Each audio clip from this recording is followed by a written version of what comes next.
우리는 지금 너무나 중요한 2018년을 보내고 있습니다. 얼마나 2018년이 중요할까? 오늘 우리가 드리는 예배가 얼마나 중요할까? 한번 잘 생각을 해볼 수 있기를 바랍니다. 지난 연말에도 제가 말씀을 드렸는데 다시 한번 설교를 통해서 지금 이 시대 오늘이 얼마나 중요할까에 대해서 성경적인 흐름을 이야기하고 싶습니다. 자, 하나님의 선택받은 백성들이 반듯하게 살지 않을 때 국가도 망합니다. 개인이 망하죠. 그래서 포로가 되고 노예가 되고 끌려가기 시작을 하는 것이 성경의 역사입니다. 자, 북이스라엘은 결국은 하나님의 뜻대로 살지 않아서 아수르에게 망하고 남유다는 결국 바벨론에게 망합니다. 다 끌려가죠. 노예로 끌려갑니다. 그런데 성경은 죄를 보면서 징계를 받더라도 하나님의 사랑은 떠나가지 않는다 그랬습니다. 우리가 하나님 앞에 실수하고 넘어지고 자빠지고 때로는 범죄해도 우리 하나님께서는 끝까지 그 영혼들을 긍휼히 여기시고 결국은 그 사람들을 통해서 또다시 회복의 역사, 큰 역사를 이루어가는 것이 하나님의 말씀입니다. 자, 이스라엘 백성들이 바벨론의 포로로 끌려간 지 70년이 차면 다시 예루살렘으로 돌아오게 될 것이다. 그렇게 얘기를 했습니다. 자, 70년이 지났을 때 기적이 일어납니다. 고레스라고 하는 왕이 등극을 하면서 온 천하가 깜짝 놀랄 만한 포고령을 내리게 되죠. 포로로 잡혀왔던 유대인들은 고향으로 돌아가라 하는 것입니다. 그런데 고향으로 돌아가는데 그냥 돌아가는 것이 아닙니다. 다 폐허가 된 예루살렘 성과 그 성전을 건축하고 성벽을 건축을 허락한다고 하는 왕의 칙서를 받게 됩니다. 자, 그러면서 이런 기적의 얘기를 합니다. 70년 전에 예루살렘에서 탈취해온 값비싼 기물과 금은 보화를 다 가지고 가라. 그래서 뿐만 아니라 포로민 귀향의 허가와 함께 예루살렘 성전의 건축도 허가해 줍니다. 성전에 필요한 모든 집기류들도 다 다시 가지고 가라고 합니다. 성전 건축의 재료도 지원해 줍니다. 거기다가 재정 지원까지를 약속합니다. 여러분 생각해 보세요. 아니 어떻게 포로로 된 사람들을 돌려보내면서 이런 역사를 이룰 수 있겠습니까? 또 하나의 예를 들어보겠습니다. 이스라엘이 1948년 5월 16일에 흩어져 살다가 돌아옵니다. 그래서 팔레스타인으로 돌아와서 결국은 극적으로 독립을 선언합니다. 이건 기적입니다. 그러나 여전히 반쪽짜리의 독립이었죠. 왜냐하면 예루살렘에 가보게 되면 예루살렘의 한 반쪽 정도는 아랍인이 있어요. 유대인과 아랍인. 팽팽한 긴장 속에 살아가는 것입니다. 자, 그런데 이스라엘 건국이 올해가 70년입니다. 70년. 자, 작년 연말에 세계 최강인 고레스와 같은 왕이 있다고 하면 아마 트럼프일 겁니다. 이 트럼프가 온 천하가 깜짝 놀라는 그런 소식을 하나 전하기 시작하죠. 이스라엘의 수도는 예루살렘이다 라고 하는 선언입니다. 자, 텔아비브가 아니다는 거죠. 모든 나라의 대사관이 밀집되어 있는 텔아비브. 미국은 대사관을 예루살렘으로 옮길 것이다. 이런 소식들이 벌어지면서 이건 엄청난 사건이 돼서 중동 지역에 난리가 났죠. 자, 70년입니다. 이스라엘 독립의 70년. 자, 미국은 대사관을 예루살렘으로 옮기게 될 것이고 미국이 옮기게 되면 많은 나라의 대사관이 옮겨지게 될 것입니다. 여러분 또 하나의 70년의 역사를 생각해 보려고 합니다. 우리나라 대한민국의 건국일이 1948년 8월 15일입니다. 올해가 건국 70년이 되는 해죠. 평창 올림픽이 열리고 남북한이 함께 치르고 또 4월에 남북 정상이 열립니다.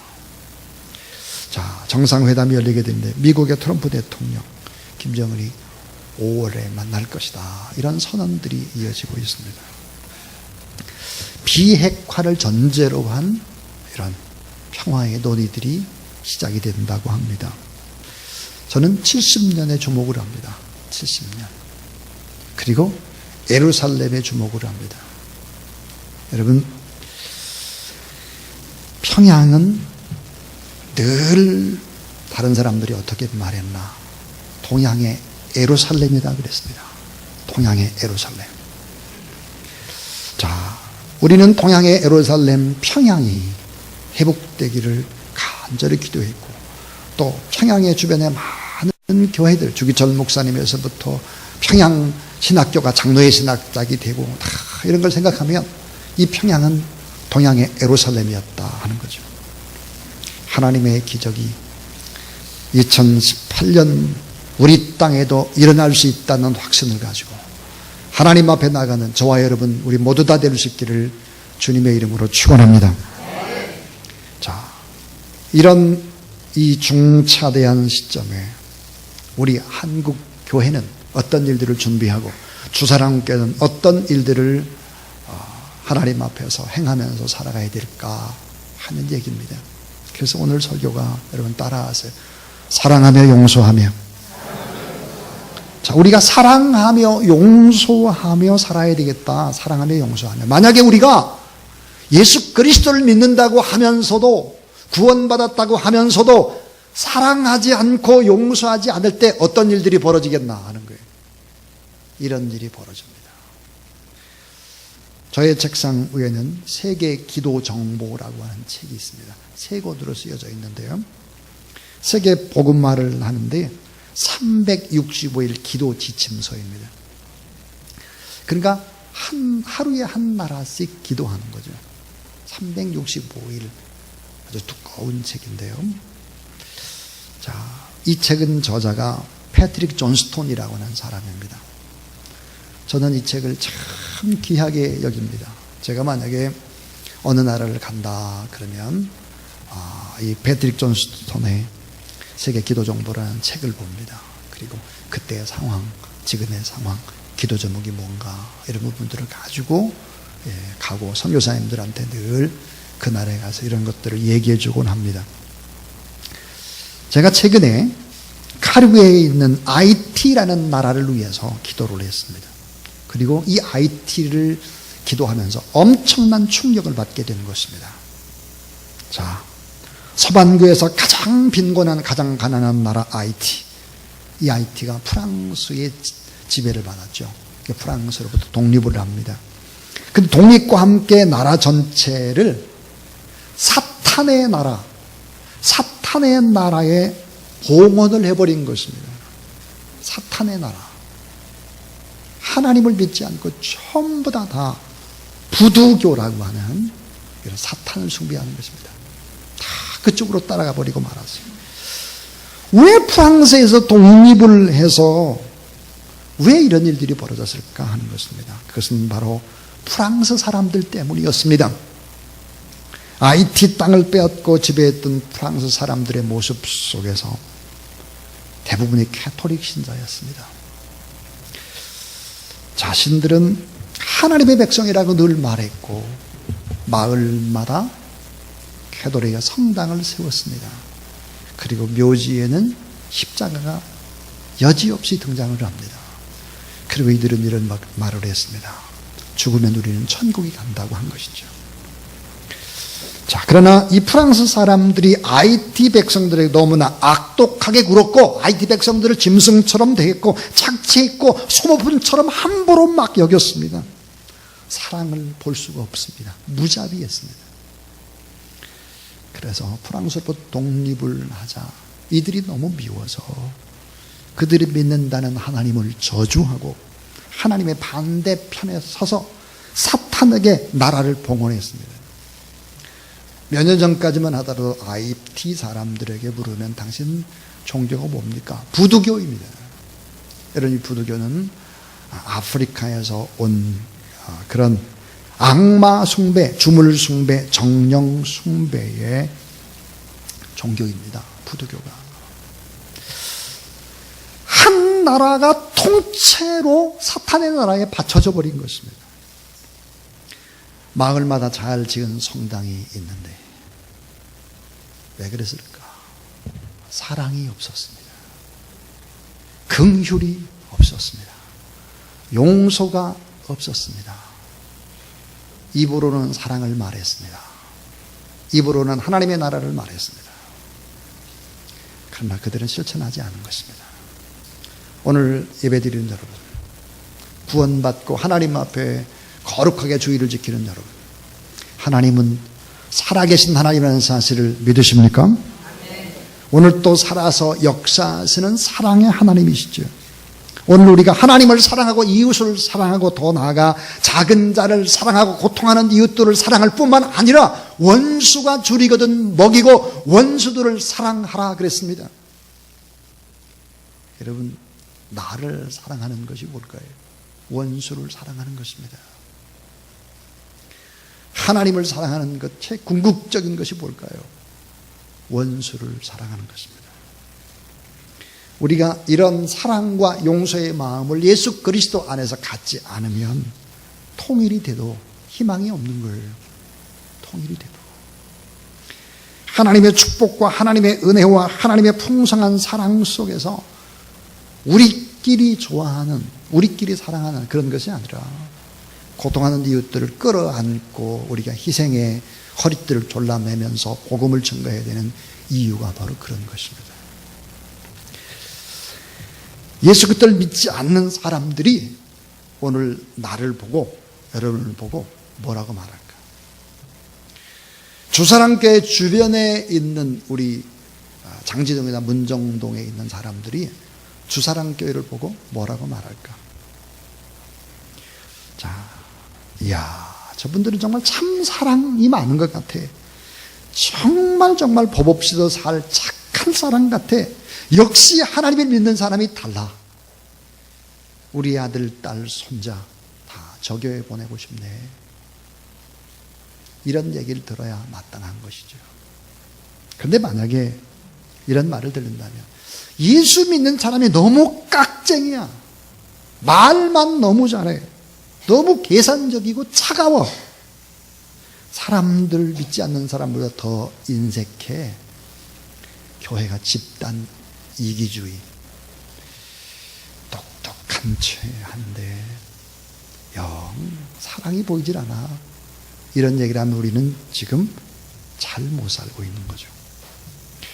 우리가 아무리 구원을 받고 믿음과 소망을 가지고 있다고 할지라도 이런 것들은 세상 사람들의 눈에 보이질 않습니다.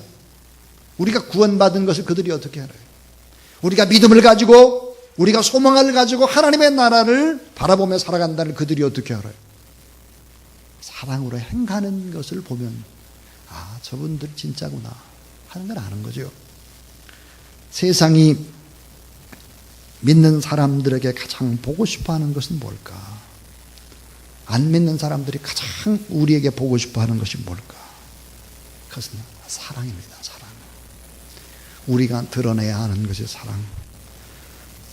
여러분 따라하세요. 세상은 사랑에 목말라 하고 있습니다. 여러분 다 사랑 얘기하잖아요. 목마르다 이 말이에요. 목마르다. 목마르지 않게 하는 이런 역사가 우리 교회 안에, 여러분 안에 있게 되기를 주님의 이름으로 축원합니다. 고린도전서 13장 13절에 그런즉 믿음, 소망, 사랑 이 세 가지는 항상 있을 것인데, 여러분 따라해 주세요. 그 중에 제일은 사랑이라. 오늘 저는 세 가지 얘기를 하려고 합니다. 이 세 가지를 꼭 이 시대의 지침으로 삼으시면 참 좋겠습니다.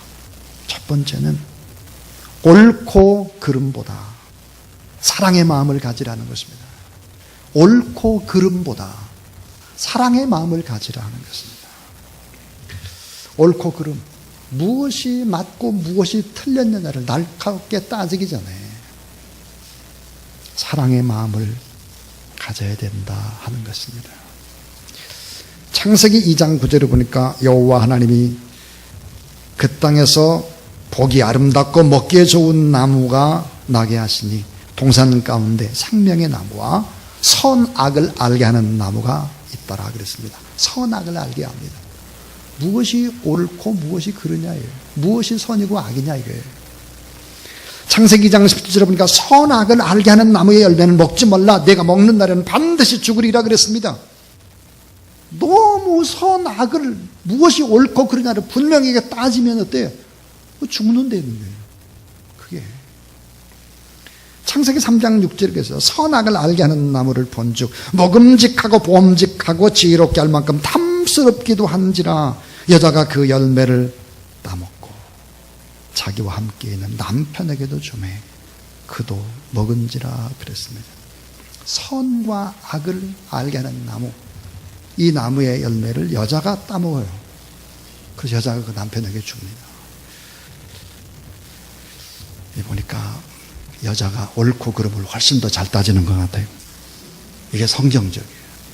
우리 집도 그래요. 예. 제가 언제나 당하죠. 그래서 저는 잘못했어요, 여러분. 이 옳고 그름을 너무 반듯하게 따지게 되면요, 여러분 우리 그러잖아요. 우리나라가 법이 잘못돼서 그렇지 않습니다. 법보다 훨씬 더 중요한 것은 사랑이요, 사랑. 우리는 무슨 일을 할 때 옳고 그른 것을 매우 중요하게 따지죠. 옳고 그름을 분명히 하는 교회가 좋은 교회라고 생각하는 사람들이 있습니다. 그러나 옳고 그름을 따지는 것보다 훨씬 더 중요한 것이 있습니다. 무엇인지 아시죠? 그 중심에 예수 그리스도가 있는 것. 그 중심에 십자가의 사랑과 용서가 있는가 하는 것입니다. 이것보다 더 중요한 것은 없습니다. 옳은 일, 그른 일을 따지기 이전에 우리는 꼭 내 안에 정말 주님이 계시나, 주님의 사랑이 있는가를 생각해 봐야 하는 것입니다. 모세는 젊은 시절에 애굽 사람이 히브리 사람들 심하게 때리는 보고 마음에 막 증오가 이끌어와서 동족애와 사명감을 깨닫기 시작합니다. 그래서 내 동족을 이대로 둘 수는 없다. 나만 왕궁에서 편히 살 수 없다. 그래서 왕궁에서 나오게 되죠. 자, 그리고 과감히 노예 생활에 이 모세가 동참을 합니다. 그러다가 애굽 사람을 때려 죽이고 맙니다. 죽였습니다. 옳고 그름 보니까 틀렸어요. 그래서 애굽 사람을 돌로 쳐 죽이는 것입니다.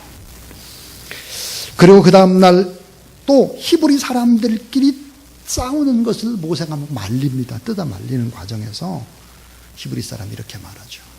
당신이 언제부터 우리 재판관이 되었소? 어제는 애굽 사람을 죽이더니 오늘은 우리를 죽이려고 그러는 것이요. 이런 말을 듣게 되죠. 그 말을 듣는 순간 모세는 갑자기 덜컥 겁이 납니다. 그리고 그 자리를 피해서 도망가고 말죠.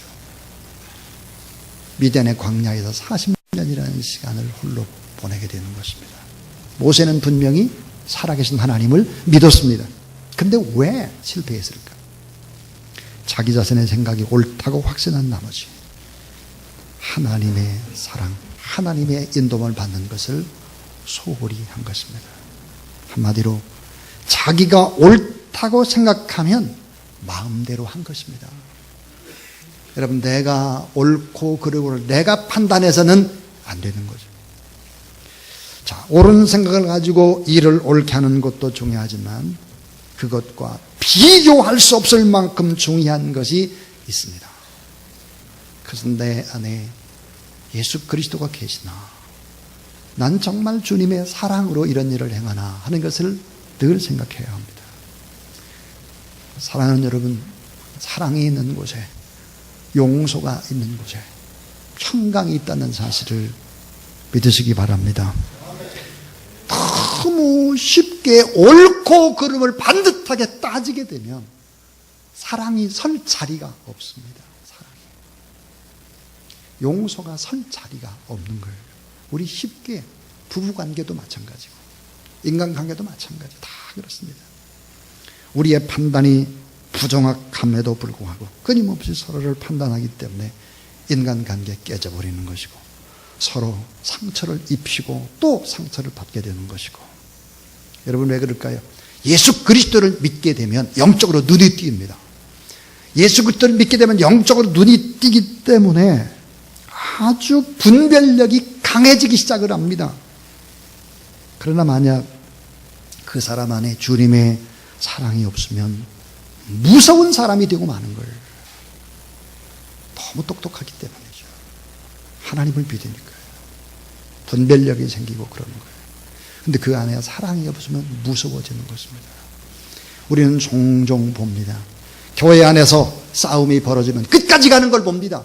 잘못된 것이죠. 보통 잘못된 게 아니에요. 잘못 가리킨 것입니다. 그런 게 아닙니다.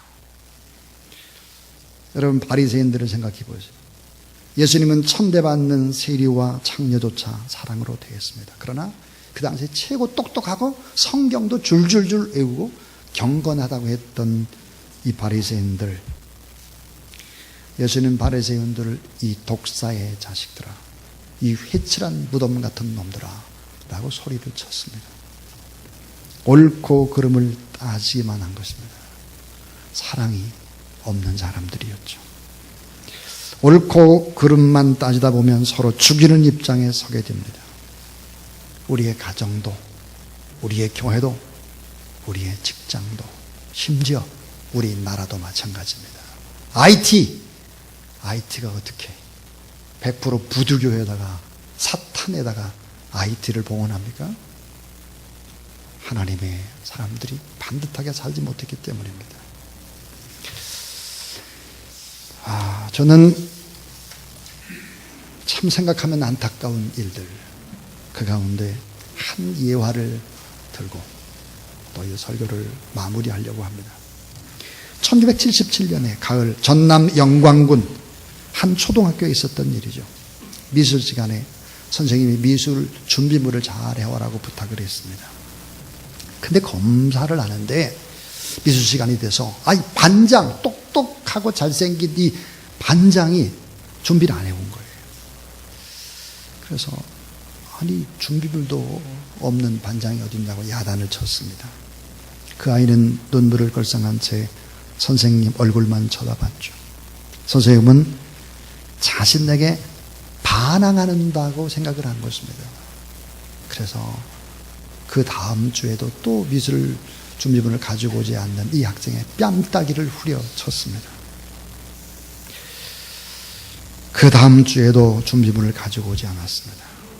선생님은 이 아이를 불량 학생으로 낙인을 찍었죠. 우수한 학생이었습니다. 장래가 촉망되는 반장이었습니다. 17년 후 어떤 일이 일어났을까요? 이 소년은 법정에 서게 됩니다. 그의 최후의 진술에서 이런 이야기가 터져나왔습니다. 재판장님, 저는 그때부터 세상의 모든 사람이 미웠습니다. 모두 다 죽이고 싶었습니다. 그 당시 크레파스는커녕 밥을 굶으면서 학교에 다녔습니다.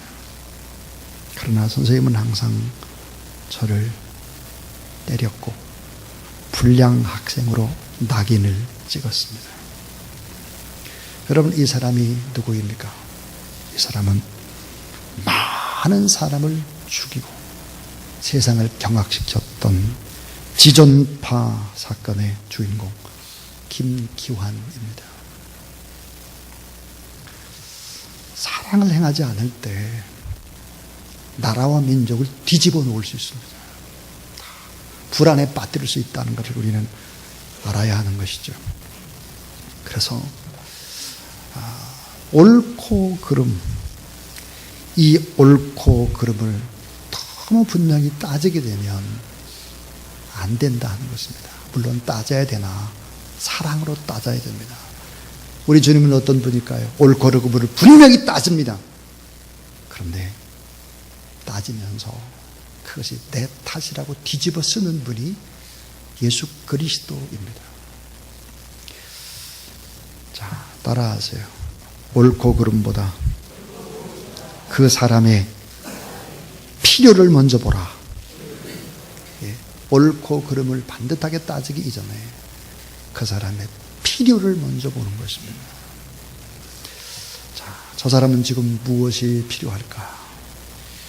긍휼히 불쌍히 여기는 따뜻한 마음, 정죄하기보다 훨씬 더 중요한 것은 지금 저 사람이 절실하게 필요한 것이 무엇일까를 생각해 보라 하는 것입니다. 자, 옳고 그름을 분명하게 판단할 수 있는 분이 누구일까? 하나님 한 분밖에 없습니다. 하나님 한 분밖에. 요한복음 5장 24절에 내가 진실로 진실로 너희에게 이르노니 내 말을 듣고 또 나 보내신을 믿는 자는 영생을 얻었고 심판에 이르지 아니하노니 사망에서 생명으로 옮겼느니라 그랬습니다. 사망에서 생명으로 옮겼다 그래요. 구원받았다 하는 거예요. 천국에 들어갈 수 있다 하는 거예요. 이거를 어떻게 알 수 있겠나? 사랑하는 것을 보면 알 수 있다는 거예요. 용서하고 사랑하고 긍휼히 여기는 삶의 모습을 보면 저 사람 예수님 믿는구나, 천국 가는구나, 이런 걸 알 수 있다는 거예요.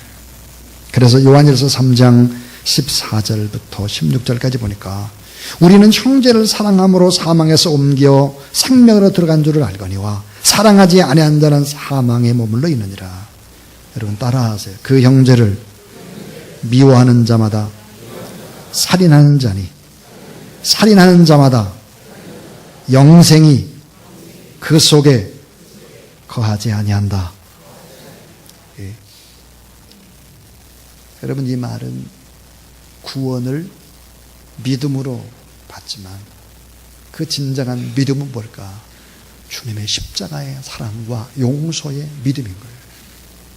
그 주님의 십자가의 사랑과 용서의 믿음. 이 믿음을 가져야 된다 하는 것이죠. 이제 여러분 따라하세요. 진정한 축복의 원리는 사랑과 용서에 있습니다. 자, 여러분이 만약에 사랑하고 용서한다면 모두 다 축복이 임하게 돼요. 어떤 축복이 임하게 될까? 모든 축복도, 모든 능력도, 모든 기적도, 모든 자녀, 가정, 사회, 나라와 민족 흥망성쇠가 어디에 달려 있을까? 그래서 하나님을 사랑하고 영혼을 사랑하고 용서하는 거예요. 이거에 달려 있는 거예요. 그래서 기도 응답도 사랑에 달려 있어요. 기적의 역사, 믿음의 역사도 사랑에 달려 있는 거예요. 사랑. 우리는 하나님 앞에서 꼭 기억을 해야 합니다. 꼭 잊지 말아야 될 것이 있죠.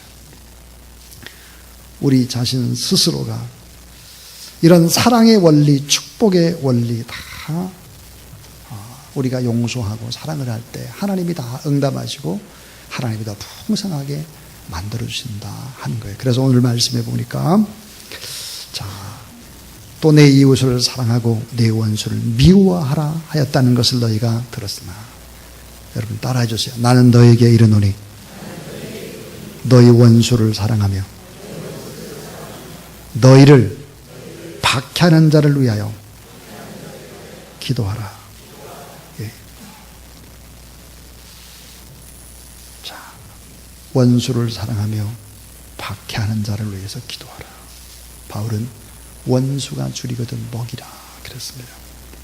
이것이 축복의 원리고 이것이 바로 기적의 원리고 기도 응답의 역사고 하나님 앞에 복을 받는 원리이기 때문입니다.